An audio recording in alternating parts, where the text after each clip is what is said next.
Hi everybody, Matt here from Matt Likes Comics.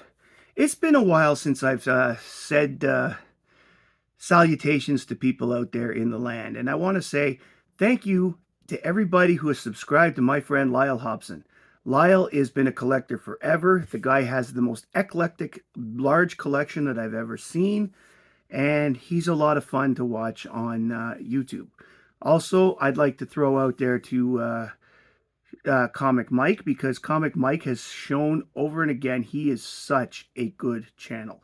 He has books that, like he's very focused on his books, and he shows books that are of great quality and of great interest. And I hope that people are watching Comic Mike out there because he's really awesome. And I just want to say thank you to a few people before I get into this. I want to thank Alan for helping me at the comic show that I bought all these books that I'm going to show. I want to thank Stephen for his advice has been very valuable, invaluable to a lot of things that I've been looking at. And I want to thank Biggie Shack for always letting me be on his channel. And I want to thank Bleeker because Bleeker is just awesome. Plus, other stuff. So let us get on to today's thing. I went to a Comic Con the other day, and I brought home a few books. I was very pleased with how this Comic Con turned out because, as you'll see at the end, and you got to stay till the end to see it, as you'll see it at the end, it was a very, very fruitful day.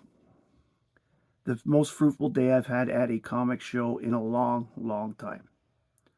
I'm going to begin with the Conan books that I found. I found a few Conan books. I got this one here, Conan 27. Nice early run Conan. Same with this, Conan 32. Anytime I can get Conans for under $20 from under issue 50, I think it's a great deal, and I try to grab them as much as I can. The next one is one that I've been looking for a while for Conan. This is the special Marvel 25th anniversary. This is Conan 188.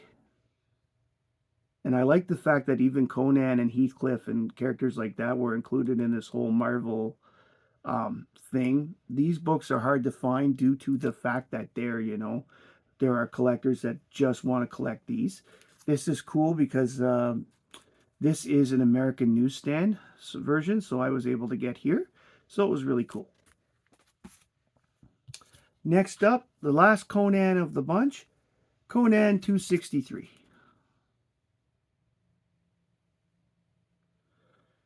Now, I also bought a couple of books off Alan when I was at this show, and every so often one of them's going to pop up, and this is one of them.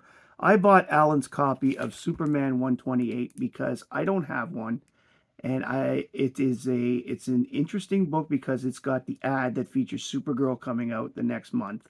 So this is the month before. This is April, I believe it's April, yeah, April 1959.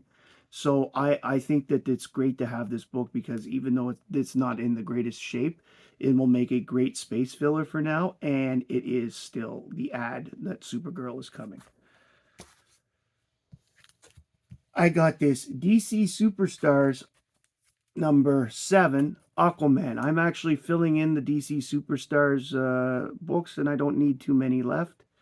I've got most of them, and based on, as I said, when I did my video about concentrating on collecting, I wanted to make sure that also it included getting these little runs done, because in my mind I was either going to finish these little runs like such, because that's only a 17 or 19 book run, and either I'm going to finish them or just get rid of them.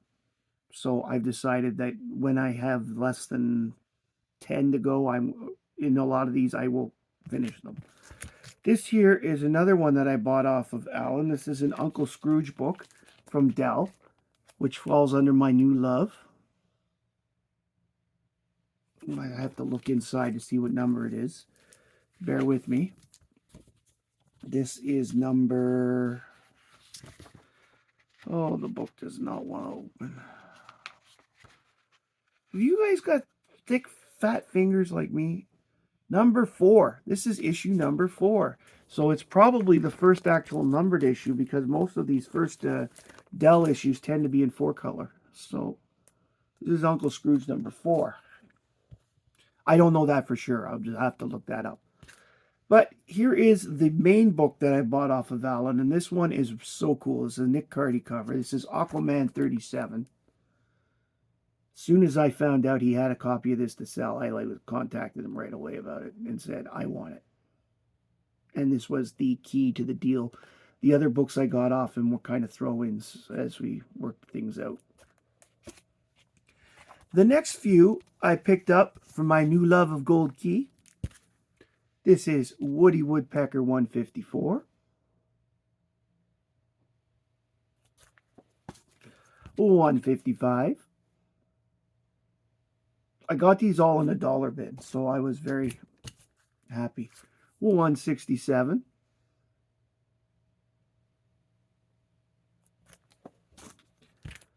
$168.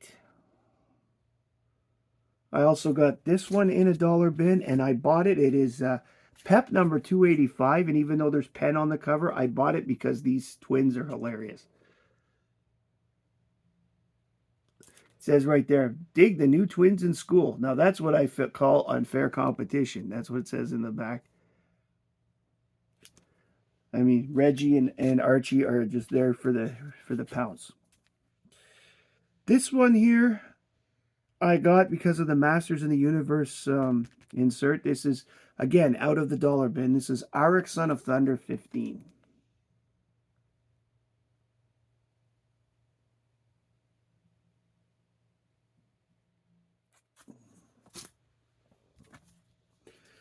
Next up, I got this one because I like the cover very much. The cover is cool. It has a date stamp on it, and it also belongs to the Debbie Steparenko collection, as is written on cover. This is Josie, she's Josie number 8. And I remember seeing this cover in collections, and I've seen other people show it. So I decided, what the hell? I'll buy it. I didn't pay $8 for it, so I'm good with that. And here is the Croft Super Show number 2. For those that don't know what the Croft Super Show is, this is a Gold Key book, by the way.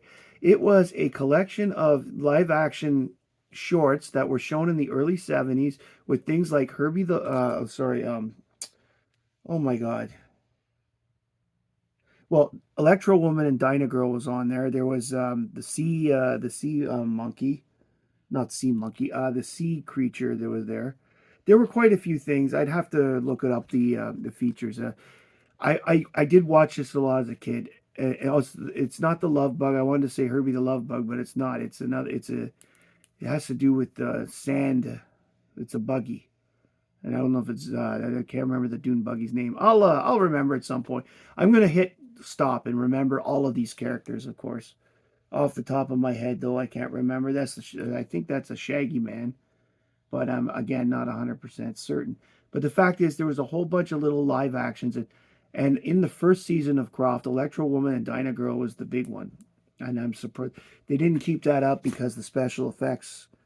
And you look, it's 70 special effects, but it's also a kid's show, and they couldn't afford to keep the special effects going. So, next up, we have Adventures into the Unknown 172, which is the second to last issue, and one of only 2 issues, I believe, at the end, where after the Nemesis run.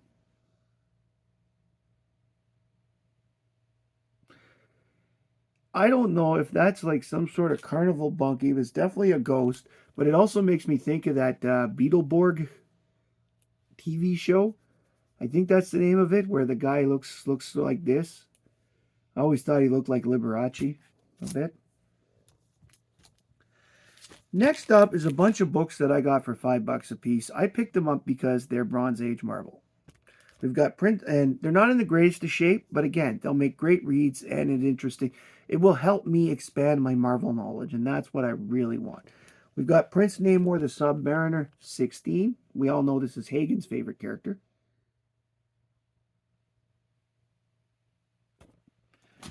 One that I find funny. I've read a couple of these books over the years and I liked it. Not Brand Eck #2.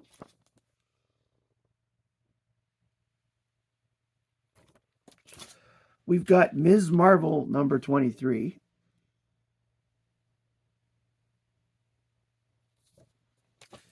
And the Silver Surfer 17. Now, unfortunately, bits are cut out of the cover, but I still wanted to have a Silver Surfer book because this series is huge. And apparently, you need to know a lot. Like, my understanding is this is a series to read if you want to understand a lot of stuff that happens around, around him in the future. So I picked it up. We've got this issue here of Marvel Tales #10.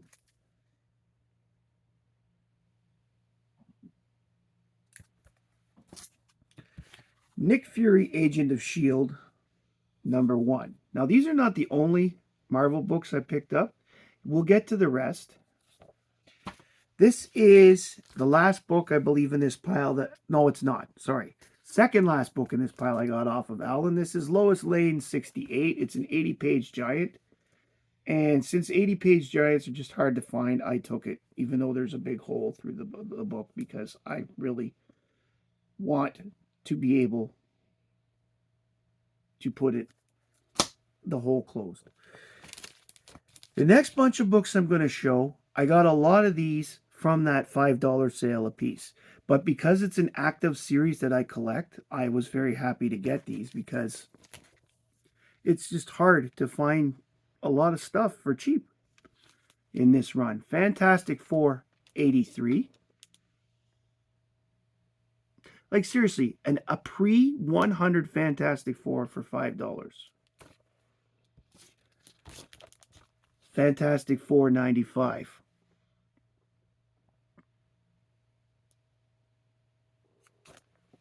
And since I have 94 and the story semi-continues into this, I'll finally be able to read it.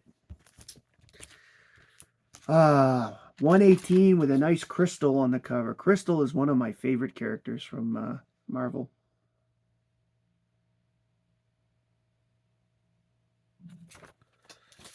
Fantastic Four 104. Yes, I put these slightly out of order. I didn't catch that. But just look at the Invisible Woman. Kirby does such a good job with her.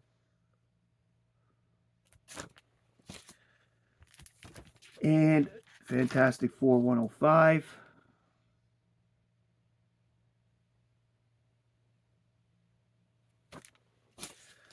Fantastic Four 125.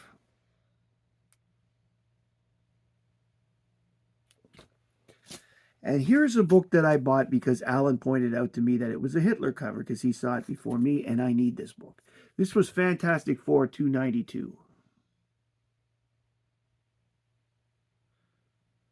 I'm interested to see if this is a time travel story because it's based on the background. This is Nick Fury in the present, and the Fantastic Four are with him. She-Hulk, of course, this is during the period where the Thing is gone. So I have to check and see if it's a time travel or what. And the last one I got from that sale, the $5 each, was this Fantastic Four King Size Special #8. Apparently was the final defeat of the human race, which I don't think is true because, you know, we got lots of books afterwards, and I'm still kicking as far as I know. Got Freedom Fighters #8, which is a great Uncle Sam cover. This, again, is one of those small series that I was talking about that I'm just going to finish because I need like 4 books for it.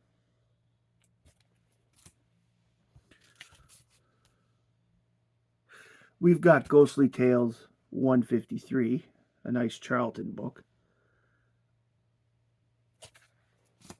And because I saw this for $2, I bought the new Inferior 5 #8. Dumb Bunny looks so awesome on the cover. Just look at that. I can't wait to get in to read it. The Inferior 5 are hilarious. Now, those are the appetizers, so to speak. Now it's only this many, but we're going to get to the meat.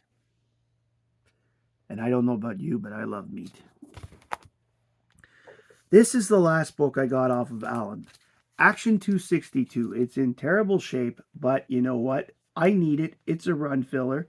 And this cover is interesting because she's in a red skirt when she's supposed to be in the blue skirt at this time. And of course, you know, what is also cool about this book is that apparently this book is the first mention of the fact that, you know, they need Earth's sun in order to keep their powers, and that Kryptonians are unpowered on their own planet. Before this issue, apparently, Kryptonians were just all superpowered, even at home. This one spreads it out. But the next ones are really cool because this is Action Comics 303.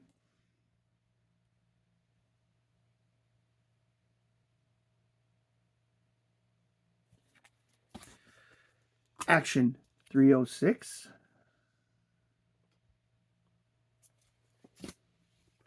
And Action 308. Why am I so happy about these ones?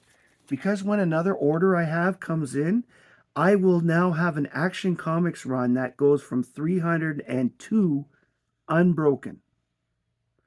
To me, that's a huge deal, and that's something that I was able to put together because I found those 3 books plus the 2 that are coming from a certain source that they're in the mail. I should get them any day now. So I'm very excited about that. But even that is not the biggest thing of the day. We've got 1 book left. And I was able to get a book that's on my top 10 want list for 2026. I managed to get Adventure Comics 282. Yeah, 282, the first appearance of Starboy. I just got number 6 on my list, and I'm very pleased. I was able to get a deal on it and everything. I was very happy to get this book. And just the fact that I got this book put me in, you know, spirits of high all day. I bought this early in the day because when I saw it, I was like, okay, I got to do this. And I'm glad I did because I didn't end up wasting it on, you know, dollar bins and or other stuff. Or, you know, putting it in the bank, right?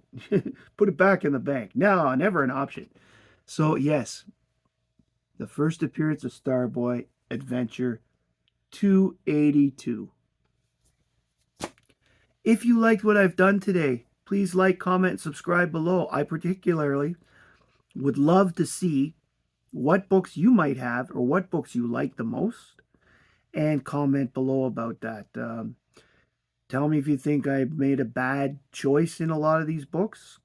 Again, some of them are in bad shape, but the more I search, because I've always wanted to just get decent books, like ones that I could flip and read and not worry they're going to fall apart. But more and more you realize you're not, as time goes on, you're running out of time to get these books if you want to get them, in terms of like, you got to make the choice. And this is another reason why I say Stephen is such a good person at things. He tells you, buy the book, not the grade. And also, he's told me on several occasions, buy the damn book if you can, because you may never see it again. And that is a lot of why what I've done today, including the books I bought off Alan. I want to make sure at least I can say I've got them, because the next part of my action run that I'm going to fix after I get 300 and 301 is the era between 252 and 300, because that's next. Thank you very much for joining me today. I know this video is a little long, but I got a lot of books. My name's Matt. I like comics, and I hope you do too. Bye, everybody.